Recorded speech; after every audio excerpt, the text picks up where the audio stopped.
नमस्कार, जम्मू संवाद में आपका स्वागत है और मैं हूं ललित खजूरिया। आज हम आपसे एक ऐसी हस्ती से मिलाएंगे, हालांकि आप जानते होंगे, लेकिन उस हस्ती का तारुफ करवाना बेहद ज़रूरी है क्योंकि ये वो शख्स हैं जिन्हें तिरंगा फहराने में फ़ख्र महसूस होता है।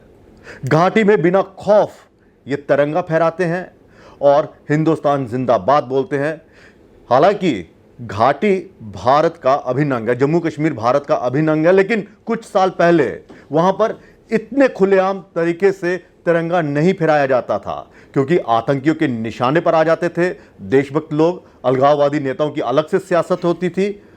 और अब जिस तरह से मोदी सरकार ने शिकंजा कसा है अलगाववादी नेताओं पर, या फिर ये कहें कि 2019 5 अगस्त के बाद जो देखने को मिला वो काफ़ी बदलाव देखने को मिल रहा है। जावेद कुरैशी जी हमारे साथ है, भारतीय जनता पार्टी के एक ऐसे नेता जो वहाँ पर बीजेपी का जो एक वोट बैंक है, यहाँ बीजेपी को मजबूत कर तो रहे हैं, साथ ही साथ वो हिंदुस्तान को जिस तरह से वहाँ पर बुलंद आवाज़ में नारे लगाते हैं, वो कहीं ना कहीं हमारा भी सीना चौड़ा करता है कि कम से कम कोई ऐसा नेता तो आया कि वहाँ पर बिना खौफ तिरंगा भी लहरा रहा है और हिंदुस्तान जिंदाबाद भी बोलता है।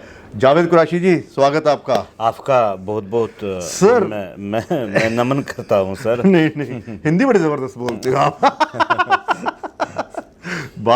बीजेपी की उसमें आके हिंदी नहीं, हिंदी तो पहले से ही बोलता था। हाँ। नहीं, क्योंकि इल्जाम लग जाते हैं ना। नहीं, हिंदी तो पहले से ही बोलता हूँ। देखो, हिंदुस्तान में रहता हूँ तो हिंदी तो हमारी मादरी जबान है। फिर अरे वाह, तो कश्मीर में रह के तो कश्मीरी तो बोलते ही है। मैं समझता हूँ कि अगर आज इस गर्मी के मौसम में जम्मू आया हूँ वो सर्दी छोड़ के क्यों, मैं समझता हूँ कि मैं इस देश का वो बेटा हूँ। मुझे गर्मी को भी वो आनंद लेना है जो सर्दी का भी वहाँ में आनंद, माहौल एक जैसा है। अच्छा जावेद जी, कृषि साहब, जिस तरह से मैंने शुरुआत में ये कहा कि पहले, आज से 2-3 साल पहले अगर हम बात करें तो बड़ा वहाँ पे देशभक्त लोग तो हैं लेकिन खुलेआम दिखते नहीं थे, डरते थे हिंदुस्तान का तिरंगा फहराने में, कहीं संकोच करते थे क्योंकि वहाँ पर देखा जाता था कि जो ये तिरंगा लहराता था यहाँ तो आतंकियों का शिकार हो जाता था, यहाँ उस पर सियासत ऐसी गरमाई जाती थी, अलगाववादी नेता भड़का देते थे। देखो, ये एक चीज़ मैंने पहले से 30 सालों से नोटिस की है। वहाँ पे कत्ल गारत, निहत्ते लोगों का कत्ल आम ये हुर्रियत के लीडर करवा रहे थे और सियासत के बड़े ड्रामा चलते थे वहां पे। अगर आपने देखा होगा, लाल चौक को अखाड़ा बनाया गया था और चुनौती देते थे वहां पर। वो कोई तिरंगा नहीं उठाएगा, फिर अगर झंडा लहराएगा उसको मार देंगे, उसका सिर कलम करेंगे। ऐसा माहौल वहां पे नहीं है। मैं समझता हूं देशभक्त लोग है वहां पे, मगर आवाज क्यों दबी हुई थी? आवाज इसलिए दबी हुई थी क्योंकि वहां हुर्रियत को वहां के सियासी लीडर कंट्रोल नहीं कर रहे थे। अच्छा, वो उनकी लगाम तो खुली, वो घोड़े की रास उन्होंने खुली छोड़ी थी। वो जो करना चाहते थे वही होता था वहां।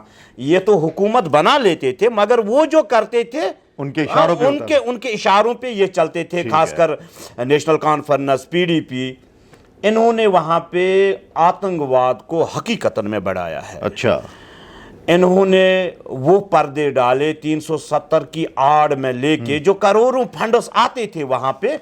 ये सच्चाई है, इनको कोई हिसाब न ले, हालात खराब ही रहे, हम जो लेते हैं वो ठीक है। लेकिन अब आपको बदलाव कब से दिख रहा है? ये 2-3 सालों से? मैं 2019 की बात करूं, जैसे हमारे वजीर आजम हिंद नरेंद्र मोदी जी ने एक महत्वपूर्ण फैसला ले लिया, दहशतगर्दी की कमर तोड़ दी, अलगाववादियों की कमर तोड़ दी, उन फिरक परस्तों लीडरों की कमर तोड़ दी जो हकीकतन में फिरक वाराना सियासत करते थे। ये सच्चाई है।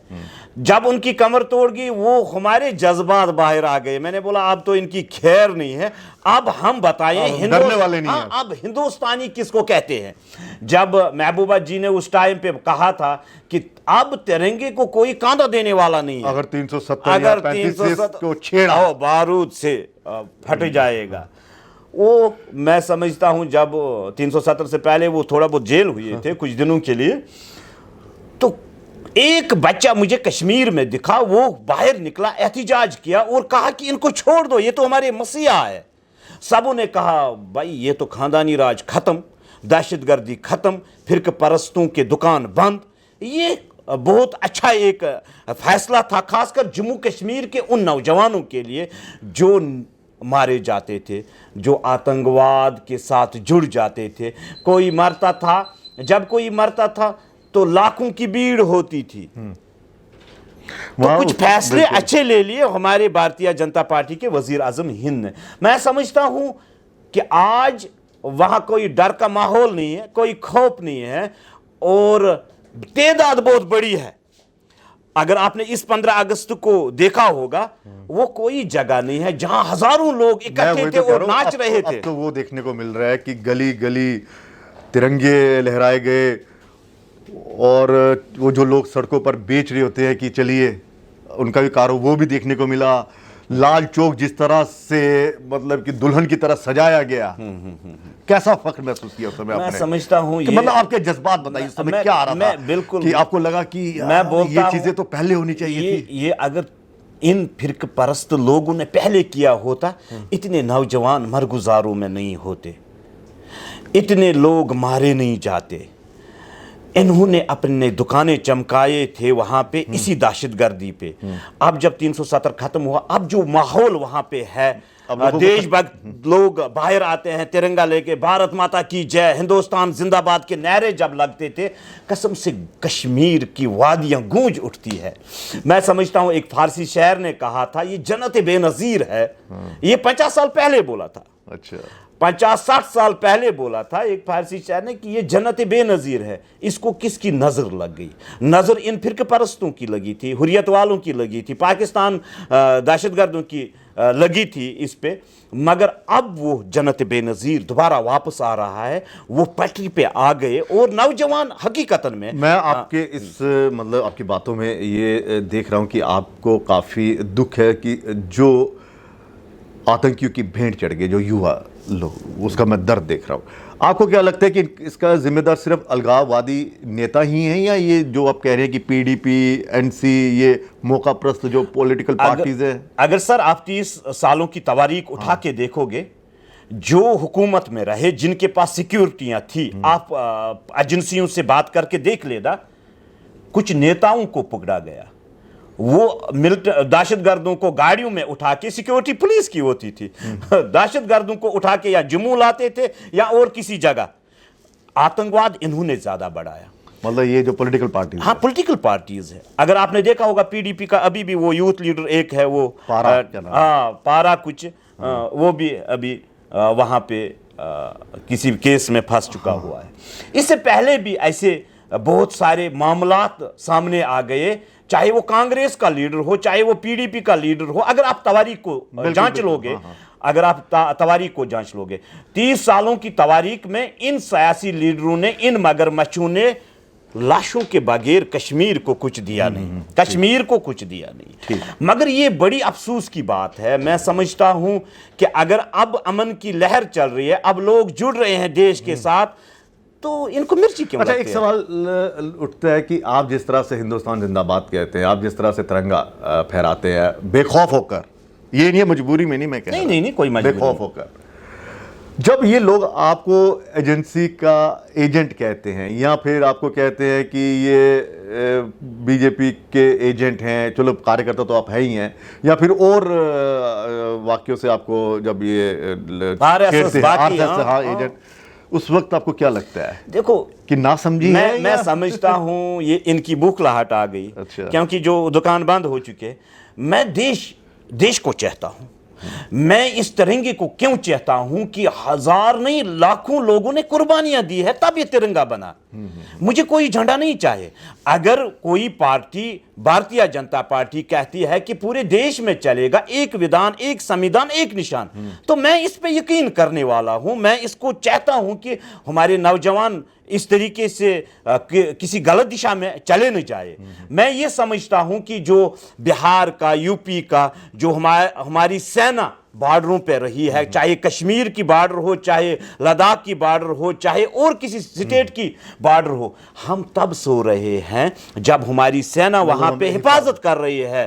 हम तब बिजनेस कर रहे हैं जब हमारी सेना वहां पे हिफाजत कर रही है।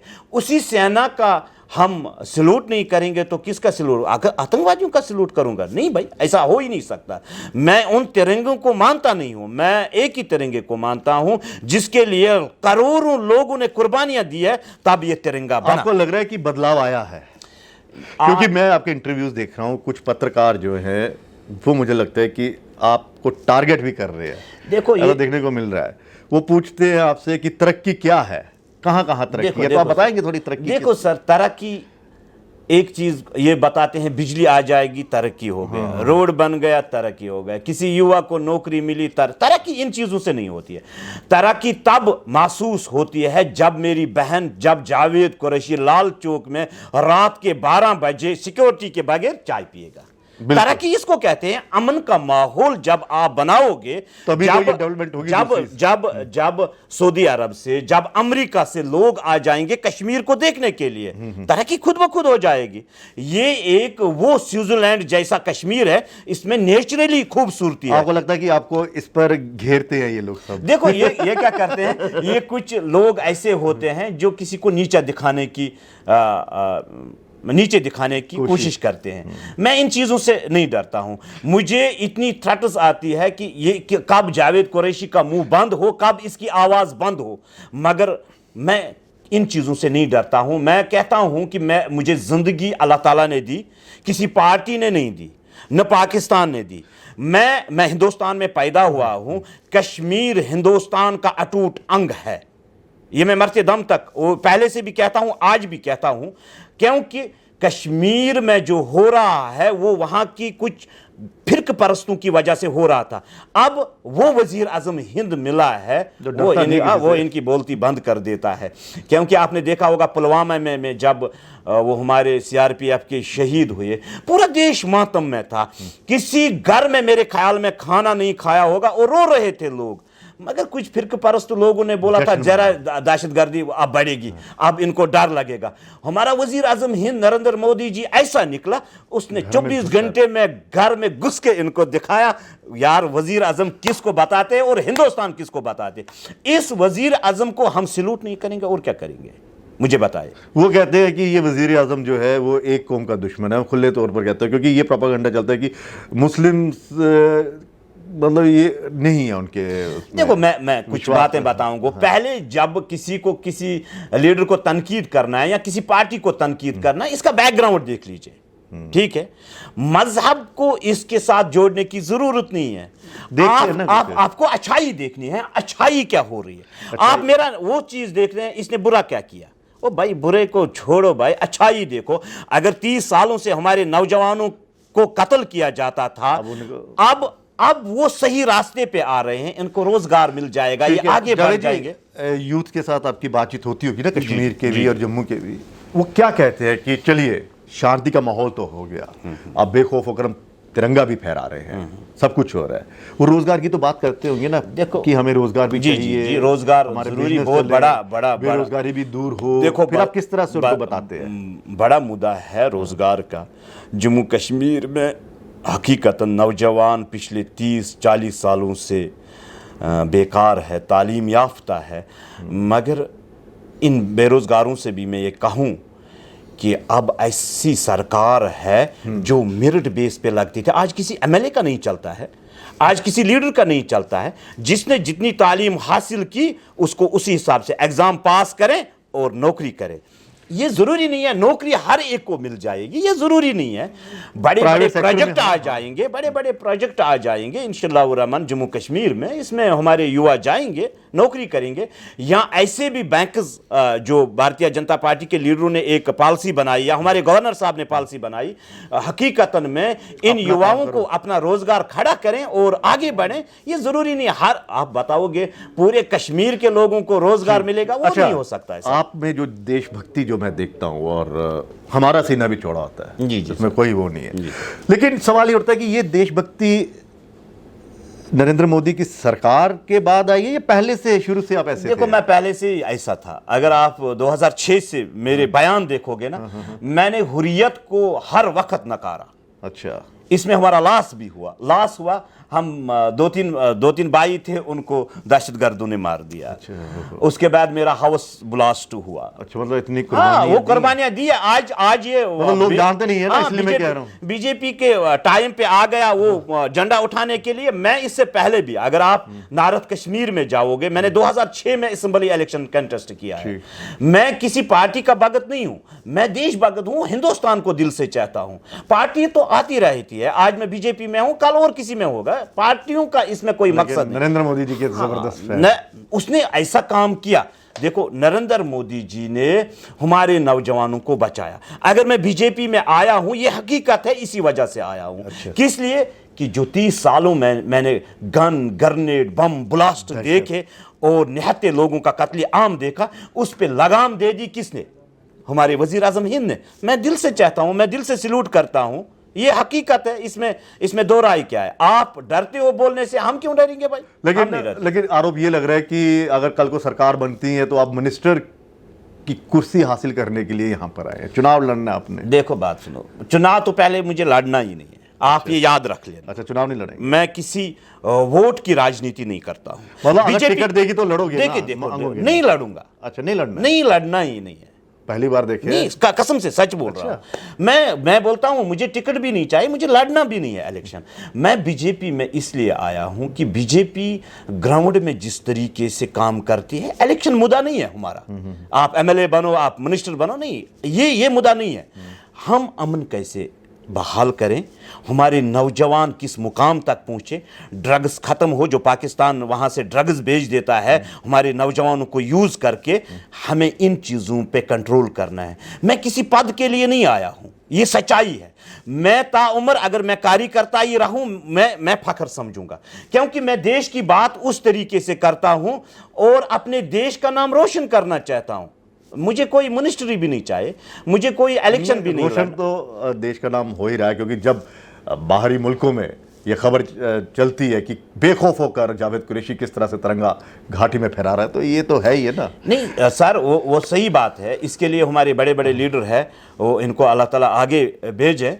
मैं ठीक हूँ। मेरा मकसद तब कामयाब है मेरी तहरीक तब कामयाब है जब हकीकतन में कश्मीर के हर एक घर पे तिरंगा नजर आ जाएगा। और जावेद कुरैशी भगवान करे उस टाइम पे आपका ये सपना पूरा हो, उस टाइम पे होता हुआ नजर भी आ रहा है इस 15 अगस्त में जो देखने को मिला। उस टाइम पे जावेद कुरैशी पूरे हिंदुस्तान के लोगों को सैल्यूट करेगा। कुरैशी साहब, अभी एक महबूबा जी ने एक बयान दिया, जो राज्य की पूर्व मुख्यमंत्री, वो कह रही है कि एक समय मुझे लगता है थ्रेट है, वो देश को ललकार रही है, देश की सेना को भी ललकार रही है। वो कह रही है कि अपने आप को बदलो, सब्र का बांध हमारा टूट ना जाए, और अगर ये सब्र का बांध टूट गया तो मिट जाओगे आप। तालिबान ने जिस तरह से अमेरिकी फौजों को अफगानिस्तान से भगाया, वैसा यहाँ पर ना हो।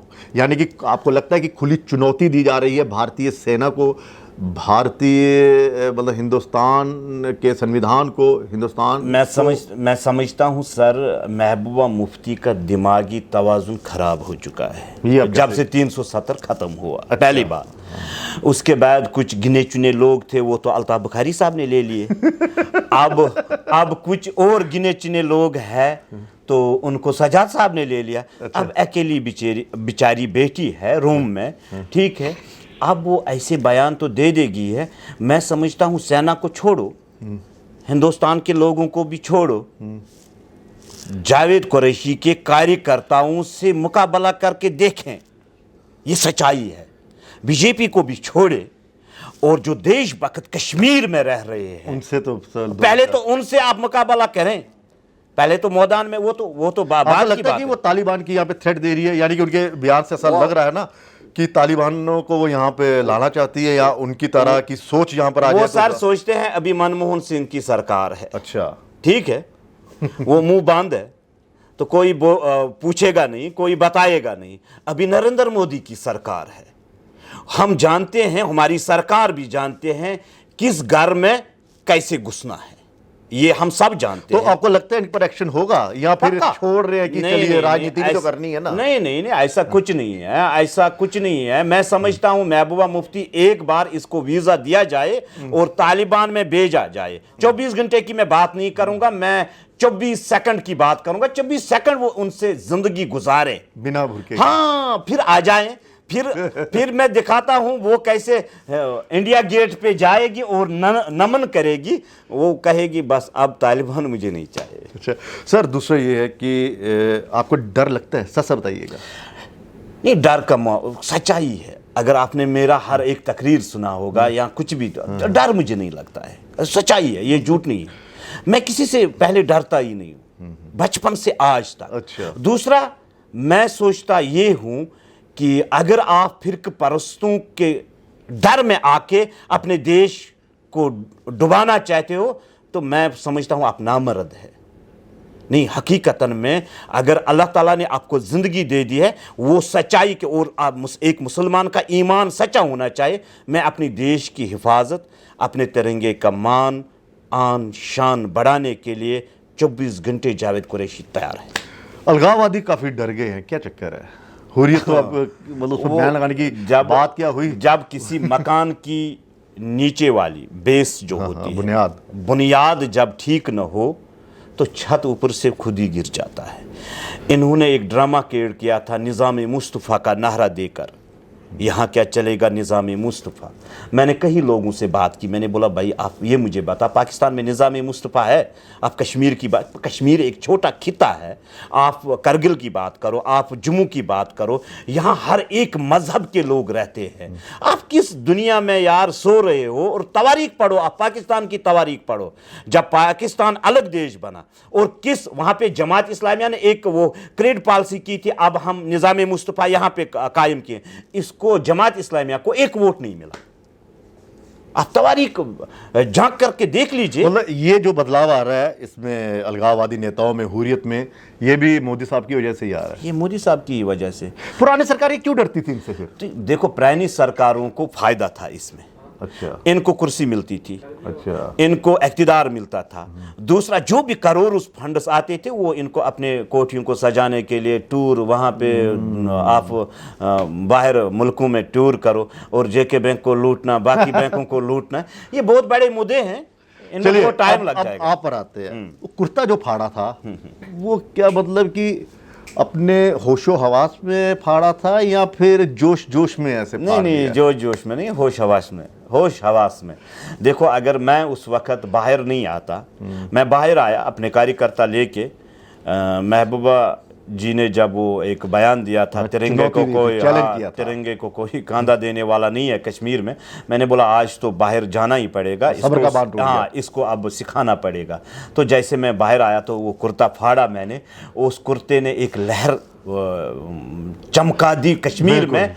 मैं समझता हूँ उसके बाद लाखों लोगों की जो आवाज दबी हुई थी, जो डर रहे थे अभी मारेंगे, उनको भी एक आवाज मिली, वो आवाज मिल गई, एक मंच मिल गया। अगले मेरे ख्याल में 5 दिन के बाद मैं एक प्रोग्राम करता हूं, वहां 7000 लोग एट अ टाइम ज्वाइन कर लेते हैं भारतीय जनता पार्टी।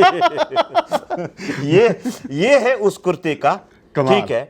और जो लाखों लोगों की आवाज दबी हुई थे, चाहे हुर्रियत के लीडरों की वजह से, चाहे इनकी वजह, ये क्या बोलते हैं, ये मुसलमान कुश है, इन्होंने बाबरी मस्जिद को शहीद किया। भाई, बाबरी मस्जिद को शहीद किया वहां पे, ठीक है, वहां से हमारे मुफ्तीज आते हैं यूपी से, बड़ा इस्लामी दरगाह है वहां पे, इस्लाम को हम अच्छे तरीके से जानते भी है। वहां से मुफ्तीज आते हैं कश्मीर में, पाकिस्तान से तो नहीं आते हैं ना।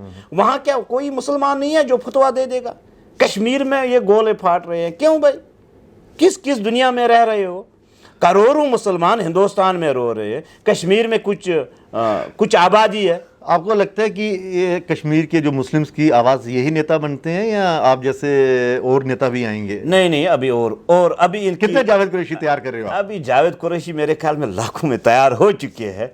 मैं समझता हूं, जब मैंने आपसे पहले भी कहा, लाल चौक में 10 लाख लोग लेके आ जाऊंगा इंशाअल्लाह रहमान, मेरी तैयारी चल रही है। ये मतलब इतिहास रचोगे आप? हाँ बिल्कुल, और खुद चढ़ूंगा, और खुद चढ़ूंगा घंटा घर के ऊपर तिरंगा लेके, मगर 10 लाख से कम लोग नहीं होंगे।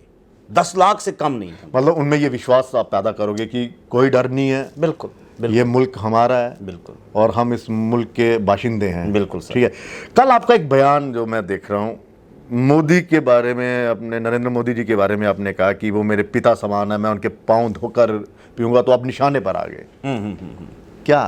देखो एक चीज़ है, वो मैंने बयान दिया था कि उनने बोला कि आप बीजेपी को क्या मानते हो, मैंने बोला माँ जैसा, क्योंकि माँ से आदमी जन्म लेता है, माँ परवरिश करती है, दूध पिलाती है, माँ पहला दर्जगा होता है, ठीक, सिखाई का पहले दर्जगा होता बिल्कुल, है। वही मैं बीजेपी को ऐसे ही मानता हूँ, ये सच्चाई है, झूठ नहीं है। फिर उन्होंने बोला आप नरेंद्र मोदी जी, मैंने बोला मसीहा के तौर पे मानता हूँ। अगर कश्मीर में कोई मसीहा आया, वो नरेंद्र मोदी जी आया। क्यों?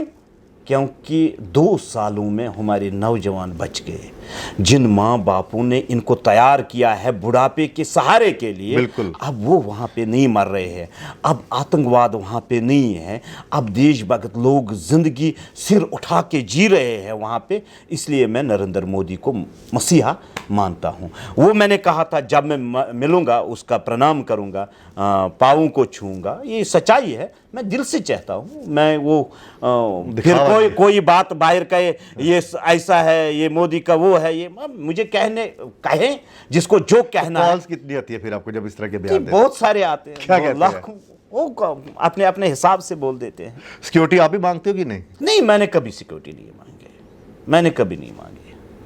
इतनी थ्रेट मिलने के बाद भी? नहीं, मुझे सिक्योरिटी है, 2006 से मुझे सिक्योरिटी है। आज की सिक्योरिटी मुझे चाहिए नहीं भाई, मुझे जितना है, जिस तरीके से मैं चल रहा हूँ मैं ठीक हूँ। देखो, जब मुझ में ये ताकत है, मुझे पता है कोई मुझे मारने के लिए आएगा, उसको 100 बार जन्म लेना होगा। कश्मीर, जम्मू कश्मीर को किस तरह से देखना चाहते हैं हिंदुस्तान के नक्शे में? मैं सच्चाई ये है कि जिस तरीके से आज का माहौल चल रहा है कि हिंदुस्तान का एक एक नागरिक आ जाए कश्मीर में देखने के लिए कि कश्मीर है क्या, कश्मीरी लोग है क्या। हम वो दहशतगर्द लोग नहीं हैं, इसमें अच्छे लोग भी रह रहे हैं। कुछ फिरके परस्तों ने इस्लाम की आड़ में आकर हमें बदनाम किया। अब कहते हैं फिर टीवी चैनलों पे इस्लाम को नहीं, टीवी चैनलों पे इस्लाम को बदनाम नहीं किया जाता है। हम अपने गिरबान को झांक के देखें, हमारे ही लोग किसी को मार देते हैं, फिर शाम के वक्त बोलते हैं आज हमने इसको मार दिया, ये लश्कर तैयबा ने मारा, ग्लोरीफाई करते हैं। हाँ, वो वही तो फिर शाम को बता देते हैं। वो खुद ही वकील भी है, जज भी है और फैसला सुनाने वाले भी है, मगर अब इस देश में फैसला ऊपर से आता है, नीचे से नहीं आता। अब नीचे से नहीं आते हैं, अब ऊपर से आते हैं। अब इनकी खैर नहीं है, खासकर कश्मीर में। अगर आप मेरे ख्याल में 1-2 साल में देखोगे, कश्मीर में एक दहशतगर्द नहीं बचेगा, न होगा कोई। आप जैसे जब हिंदुस्तान जिंदाबाद करने वाले देशभक्त जो मैं लोग सबको होंगे, कहता हूं हमें सिक्योरिटी नहीं लेनी है, सिक्योरिटी की हमें जरूरत नहीं है। हमें हर गांव में एक ऐसा बच्चा पैदा हो जो हिंदुस्तान का नारा दे दे, और किसी की हिम्मत नहीं हो कि हमारे गांवों में आए गन लेके और दहशतगर्दी करे। पूरे गांव टूट पड़ेंगे और ऐसे भगा भगा कर पाकिस्तान भेजेंगे, उसको पता भी नहीं चलेगा। अच्छा, मोदी जी से मुलाकात हुई है? नहीं, अभी नहीं हुई है। मतलब तमन्ना है ना? तभी नहीं, तमन्ना तो हर एक को है। अच्छा, विपक्ष क्या, आपको क्या लगता है विपक्ष की क्या भूमिका होनी चाहिए? PDP, NC? मेरे ख्याल में इनको बदलना चाहिए। मतलब ठीक है, अपनी सोच बदलनी चाहिए। अपनी सोच को बदलना होगा। अगर ये हकीकतन जम्मू कश्मीर के अवाम को चाहते हैं, अगर ये कत्ल गारत चाहते हैं, तो फिर मेरे ख्याल में इनके लिए जेल ठीक है, या तो वो पाकिस्तान चले जाए। बस एक ही 2 ही रास्ते हैं इनके लिए, यहाँ सुधर जाएं, या तो पाकिस्तान चले ही जाए, अपना बिस्तरा गोल करके वहीं करें जो दहशतगर्दी करनी है। क्योंकि यहाँ अमन की एक फिज़ा चल रही है, लोग बच रहे हैं, हमारे नौजवान तरक्की के दौर में चल रहे हैं। आप देखो, ड्रग्स कहाँ से होती है? पाकिस्तान से होती है। यार, किस देश की बात करते हो भाई? और कभी कभी आपको लगता है इनके जो बयान आते हैं, एनसी, पीडीपी, कांग्रेस, ये पाकिस्तान प्रस्त बयान होते हैं, जो आप कह रहे हो कि इनको पाकिस्तान चले जाना चाहिए? ये सच्चाई है। देखो, कब वो कोई बयान नहीं होगा, आप पाकिस्तान से बात करो। किस पाकिस्तान से बात करें? जो पूरे देशों में दहशतगर्दी को बढ़ा रहा है, उनसे आप बात करो। जो निहत्ते लोगों का कत्ल कर रहे हैं, उनसे आप बात करो। मैं बोलता हूं कि बात करें पाकिस्तान से, बात इस पे करें जो हमारा गिलगित और बलूचिस्तान उनके पास है, वो हमें वापस दीजिए। हमें कोई बात कश्मीर पे क्या बात करनी, कश्मीर में हम भी रह रहे हैं, कश्मीर है कश्मीर में हमारा। और भी लोग रह रहे हैं, हमने इनको ठेका थोड़ी दे दिया आप पाकिस्तान से बात करो। और पाकिस्तान से बात करो, पाकिस्तान से बात करो, तो आप कहना चाहते हैं कि चले जाए पाकिस्तान? चले जाए, हमें कोई एतराज नहीं है। अगर हमें गाड़ी का किराया भी बोले हम किराया दे के भेज देंगे। चलिए, आखिरी संदेश क्या देना चाहेंगे?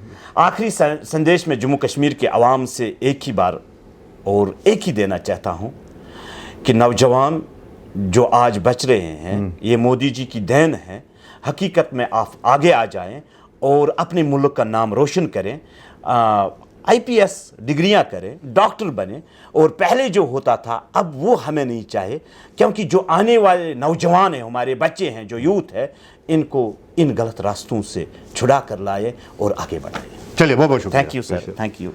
तो कुरैशी जी, जिनका साफ कहना है कि ये जो पाकिस्तान का जो लाग बार बार लेते रहते हैं, जपते रहते हैं माला, उनको चाहिए कि पाकिस्तान में ही बस जाए। दूसरा ये कि जो यहाँ पर बदलाव देखने को मिल रहा है जम्मू कश्मीर में, और जो बेखौफ होकर तिरंगा फहरा रहे हैं, हिंदुस्तान जिंदाबाद बोल रहे हैं, वो सिर्फ और सिर्फ मोदी की वजह से सब कुछ हुआ है। प्रधानमंत्री जो नरेंद्र मोदी जी हैं, उनकी वजह से हुआ, उनकी सरकार की वजह से हुआ है। और तमन्ना इनकी यही है कि एक बार नरेंद्र मोदी जी से मुलाकात कर लें, उनके पाँव छूकर आशीर्वाद लेंगे और साथ ही साथ धन्यवाद कहेंगे कि आपने ऐसा माहौल यहाँ पर बनाया। लेकिन सवाल फिर वही कि जो देश को तोड़ने की बात कर रहे हैं, जो महबूबा मुफ्ती लगातार तालिबान की धमकी दे रही है और उस जैसा माहौल यहाँ पे बनाने की कोशिश करी, इतने बयान दे दिए गए, लेकिन अभी तक उन पर कोई एक्शन नहीं हुआ। अगर इन पर जब एक्शन नहीं होता है तो ऐसे जो देशभक्त लोग होते हैं उनको भी उनका मनोबल टूटता है। तो मुझे लगता है कि अब केंद्र सरकार को चाहिए कि जो देश के खिलाफ बगावत कर रहा है, देश को तोड़ने की बात कर, उनके खिलाफ एक्शन लेने का वक्त आ गया है। फिलहाल इजाजत दीजिए, नमस्कार। SP Smart School announces registrations for new admissions for class 11th and 12th. Admission open till availability of seats. Visit www.spsmartschools.com.